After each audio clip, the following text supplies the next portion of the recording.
Than half of all renters in Knoxville fall in a class known as rent burden. It's part of a recent report by apartmentlist.com. And 10 News reporter Avery Gingrich joins us. You looked into it, the state of the rent market in 2024. But Avery, first, let's explain the term rent burdened.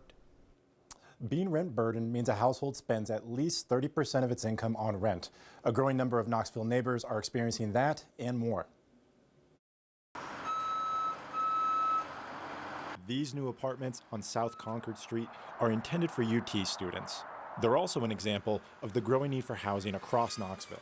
Maria McHale with the East Tennessee Realtors Association says the city is booming, but some neighbors are feeling a pinch. So for the Knoxville and surrounding 7 counties, our general East Tennessee region, what we're seeing is about 53% of renters are cost burdened. Again, that means you're spending more than 30% of your income on your rent. Those numbers are from a report by apartmentlist.com.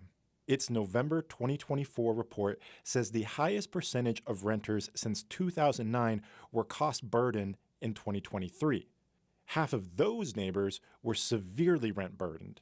They spent more than 50% of their income on rent. What's happening there is the lack of housing inventory is really pushing people to the top of what they can pay. So regardless of income level, you're spending as much as you can possibly budget on your rent, on your mortgage, on your housing, and so that's driving those prices up even higher. Neighbors and city leaders talk about this issue often. Our plan with this property is to make it 4 single-family homes. They say the details are a work in progress. There's a reason we have district representatives who know their area and the community well, and it sounds like you've spoken with the neighborhoods. But some say decisions need to be made now. McHale and others at East Tennessee Realtors told me Knoxville's housing supply is growing, which has them optimistic heading into 2025. John? That is welcome news. Avery Gingrich on the story. Thank you, Avery. New tonight.